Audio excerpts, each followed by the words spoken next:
Bismillahirrahmanirrahim. Assalamualaikum warahmatullahi wabarakatuh. Ikhwatal iman wa akhwati fillah, dimanapun Anda berada, jangan lupa untuk senantiasa selalu bersyukur dalam kondisi dan situasi apapun. Karena kata Imam Asy-Syafi'i mengatakan, beliau seorang imam tidaklah peduli dengan situasi dan kondisi apa yang Allah sudah tetapkan kepadanya, karena dia tidak pernah tahu di kondisi mana yang terbaik menurut Allah untuk dirinya. Teman-teman sekalian, kali ini saya ingin menyampaikan satu tema, syarat kunjungan ketika ingin diruqyah. Yang pertama adalah ketika seorang peruqyah, Anda undang ke rumah untuk meruqyah orang tua, ibu, bapak, anak-anak, suami, istri, saudara, kerabat, siapapun mereka. Ada syarat, ketika kita kunjungan ke rumah, maka ada beberapa penyampaian yang harus didengarkan dari seorang peruqyah itu sendiri. Karena apa? Tujuan syarat ini dibuat agar ketika kita berkunjung meruqyah, hasilnya bisa maksimal, bisa baik, bisa dikatakan memuaskan, Karena apa? Kita tidak mau sia-sia, ketika berkunjung, namun ada beberapa syarat yang pasien itu tidak mau mengikutinya, karena ini akan menyebabkan gagalnya dalam prosesi ruqyah syariah tersebut, begitu. Yang pertama adalah mohon senantiasa menurunkan seluruh foto dari dinding-dinding rumahnya, baik itu foto keluarga, wisuda, ketika dilantik naik jabatan, kemudian foto orang yang dianggap soleh, siapapun dia, selagi dia manusia, turunkan fotonya. Karena kalau memang foto itu diperbolehkan dalam Islam, tentu saja Rasulullah SAW yang lebih berhak muncul fotonya pada saat ini. Nah, maka dari itu timbullah sebuah hadis mengatakan bahwa malaikat rahmat tidak akan masuk ke dalam satu rumah yang apabila di dalamnya ada foto makhluk bernyawa. Itu yang pertama. Kemudian yang kedua adalah patung-patung. Nah, patung-patung ini di-pause dulu. Karena patung-patung ini bisa dijadikan rumah tinggal oleh syaitan yang senantiasa bersembunyi untuk mengintai seluruh keluarga yang ada di rumah itu. Makanya Nabi melarang menyimpan patung yang dia berbentuk makhluk bernyawa, sebagaimana tadi foto di dinding karena berbentuk makhluk bernyawa. Nah, itu semua bisa disinggahi oleh syaitan laknatullah alaih. Kemudian yang selanjutnya adalah anjing. Malaikat rahmat tidak memasuki rumah yang apabila di dalamnya ada anjing, karena ini adalah jelas makhluk yang dibenci oleh syariat Islam. Hewan ini sangat mengganggu dan bisa menyebabkan batalnya wudu seseorang apabila terkena kulit ataupun air liur anjing tersebut. Kemudian selanjutnya adalah lonceng-lonceng. Lonceng-lonceng ini adalah menyerupai kaum non-muslim. Makanya Nabi mengatakan, man tasyabbah biqaumi fahuwa minhum. Barang siapa yang mengikuti satu golongan, maka dia tergolong dengan golongan tersebut.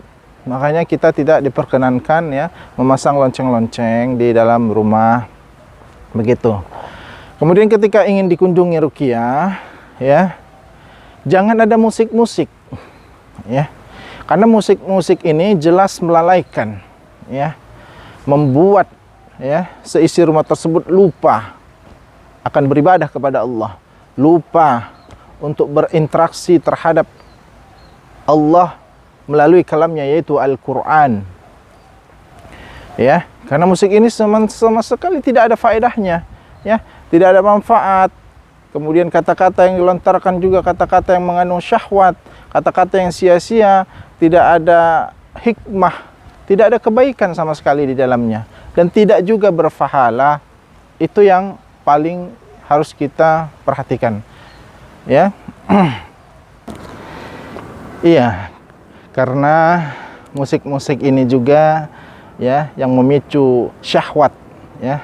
Setiap wanita maupun pria, bahkan waliyauzubillah, musik ini ya bisa menyebabkan orang tersebut ya melakukan perbuatan dosa besar ya.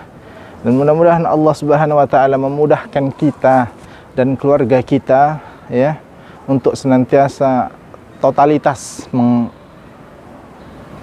meninggalkan musik tersebut ya. Sama sekali tidak ada manfaat kebaikan di dalamnya, justru bahkan membuat satu keluarga tersebut ya mendapat dosa besar dan dilaknat oleh Allah Subhanahu wa taala.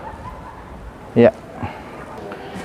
Ya, teman-teman sekalian, contoh lukisan tersebut ya seperti ini. Ya, ini adalah lukisan gajah ya. Ya, itu terlihat ya, ada mata, ada telinga, ada tangan. Jadi memang jelas sekali menyerupai makhluk bernyawa. Ya, kemudian patung-patung seperti ini ya. Ini adalah patung gajah ya, yang mana diyakini ya oleh warga sekitar ya untuk hal-hal yang sifatnya keruhanian. Ya, semoga Allah Subhanahu wa taala menjauhkan kita ya. Iya. Selanjutnya teman-teman sekalian, jangan ada orang ya, khususnya penghuni rumah ya yang merokok ya. Karena rokok ini adalah perbuatan yang disukai syaitan. Bagaimana mungkin kita mau meruqyah orang yang ternyata di situ ada perbuatan-perbuatan yang sangat disukai dan disenangi oleh syaitan. Ya, baik keluarga, kemudian orang yang di luar rumah, kalau bisa dihimbau ya, sampaikan bahwa di sini akan ada pengobatan terapi ruqyah syariah, yang mana ruqyah ini ya doa, dan doa ini kita pastinya hanya memanjatkan kepada Allah Subhanahu wa taala. Ya, jadi tidak boleh ada pelanggaran-pelanggaran yang justru membuat doa itu tertolak ya. Allah itu baik ya. Dan Allah akan menerima segala sesuatu yang sifatnya baik, baik dari tingkah laku, perbuatan, kata-kata ya, dan apapun itu. Begitu ya, teman-teman. Kemudian selanjutnya ya, jangan membuka aurat. Ya. Kalau kita mau diruqyah, usahakan keluarganya ya semuanya memakai hijab ya. Tentunya hijab yang syar'i ya, karena seperti inilah Allah Subhanahu wa taala memerintahkan kepada Muhammad dan berikut umat yang di bawah ajaran Nabi Muhammad ya. Kalau tidak ada ya pakai mukena, yang tujuannya adalah untuk menutupi seluruh badannya ya. Agar apa? Agar proses ruqyah syariah itu ya diberkahi dan diturunkan rahmat oleh Allah Subhanahu wa taala, khususnya di rumah itu sendiri. Ya. Lalu selanjutnya jangan lupa ya salat mutlak 2 rakaat ya, untuk memohon kepada Allah kemudahan ya atas sakitnya ya, atas gangguan yang dialaminya dan atas seluruh keluh kesah yang dia alami dan keluarga dia, ya, khususnya di rumah tersebut. Ya, begitu. Dan perbanyak sedekah, ya, perbanyak sedekah, karena sedekah ini adalah sebuah perbuatan yang disukai oleh Allah Subhanahu wa taala, yang mana sedekah ini bisa menyelamatkan kita dari bala, dari musibah, ya, dari segala bentuk kemudaratan yang ingin menghampiri kita dan keluarga kita khususnya. Bahkan, ya, sedekah ini adalah mukjizat, ya, yang dengan sedekah ini bisa menyembuhkan satu penyakit, ya, yang mana kita sudah berputus asa, ya.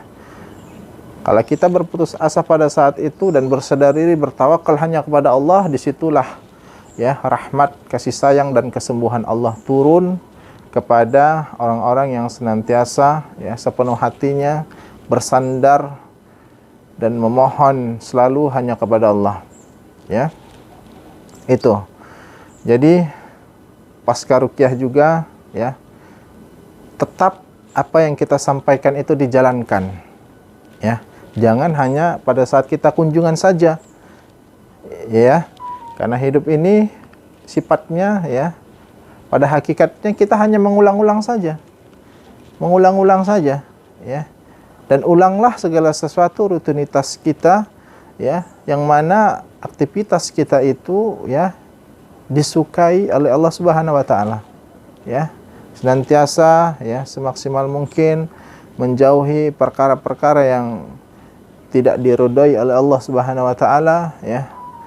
Perkara subhat, ya, perkara yang justru itu malah menimbulkan bencinya Allah kepada kita. Begitu, ya. Itu mungkin teman-teman sekalian, ya, semoga bisa diikuti, ya, bagi yang ingin memanggil peruqyah syariah, ya. Ingat, sejatinya peruqyah itu hanya manusia, ya.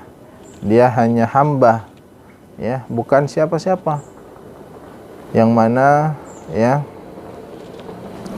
segala bentuk permohonan, ya, apapun sifatnya, semua dia sandarkan kepada Allah.